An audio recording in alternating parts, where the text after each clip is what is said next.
Scooty অথবা electric bike আছে তাদের জন্য এই বার্তাটা অনেক গুরুত্বপূর্ণ।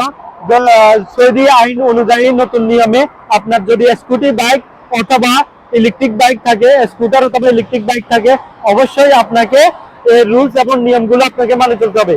দুইটা ধাপে তারা রুলস করা হয়েছে। একটা হচ্ছে যারা ইলেকট্রিক বাইক ভাড়া দেয় অথবা বিক্রি করে তাদের জন্য, আরেকটা হচ্ছে যারা সার্বজনীন রাস্তায় ইলেকট্রিক বাইক বা স্কুটার চালায় তাদের জন্য।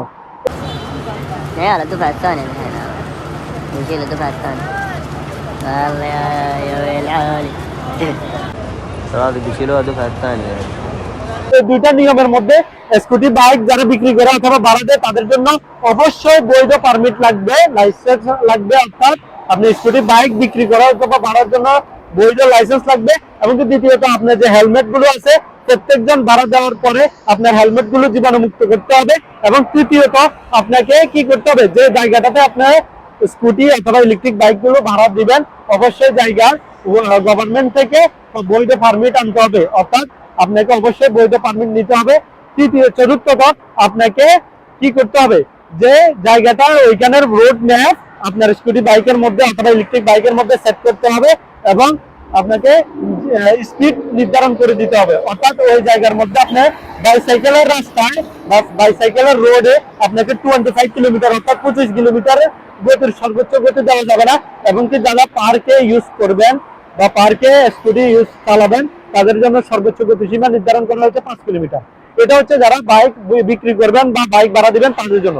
এবং যারা সার্বজনীন রাস্তায় স্কুটি অথবা ইলেকট্রিক বাইক চালানোর জন্য আপনি চিন্তা ভাবনা করেছেন, তারা এই স্কুটি বাইক অথবা ইলেকট্রিক বাইক গুলো না কেনার জন্যই আমি পরামর্শ দেব। কেননা আপনাকে ইলেকট্রিক বাইক চালাতে হলে এবং কি স্কুটি চালাতে হলে আপনার মোটরযানের লাইসেন্স থাকতে হবে। অর্থাৎ আপনাকে মোটরসাইকেলের লাইসেন্স আপনাকে করতে হবে। আর দ্বিতীয়ত রোডে যদি আপনার শাহের অর্থাৎ এখানের ইশারাগুলোতে আপনি যদি সার্বজনীন রাস্তায় স্কুটি বাইক অথবা ইলেকট্রিক বাইক চালাতে হয় অবশ্যই আপনাকে স্কুটি বাইকের মধ্যে কি নাম্বার প্লেট লাগাতে হবে। অর্থাৎ আপনি ইশারা যদি আপনি ভুল করেন বা ইশারা আপনি যদি না মানেন তাহলে আপনাকে কিভাবে শনাক্ত করবে? একজনকে শনাক্ত করতে হলে অবশ্যই তার নাম্বার প্লেটের প্রয়োজন। ওই জন্য তারা সৌদি আইনের অনুযায়ী সৌদি গেজেটে প্রকাশিত যে নিউজটা ওইটাতে বলা হয়েছে আপনাকে সার্বজনীন রাস্তায় যদি আপনার লাইসেন্স এবং কি গাড়ির নাম্বার প্লেট যারা ছাড়া যদি আপনার রাস্তায় উঠেন তাহলে আপনার গাড়িটি নিয়ে যাবে এবং কি 700 থেকে 1000 টাকা পর্যন্ত ফাইন আসতে পারে। আশা করি অনেকজনের ভিডিওটি ভালো লাগবে অবশ্যই শেয়ার দিবেন এবং কি কমেন্ট করবেন। আরো কিছু জানার থাকলে সামনে ইনশাল্লাহ আপনাদের জন্য ড্রাইভিং লাইসেন্স নিয়ে সম্পূর্ণ ভিডিও আসবে। যেরকম আমি 15 ইয়ারের একটা ভিডিও দিয়েছিলাম, ওইখানে 100% যারা এই ভিডিওটা দেখছে তারা অনেকজনে কমেন্ট করছে, আপনারা দেখার আমন্ত্রণ রইল। এবং কি সামনে ড্রাইভিং লাইসেন্স 100% আসবে ইনশাল্লাহ। ওই ভিডিওটা তৈরি করতেছি।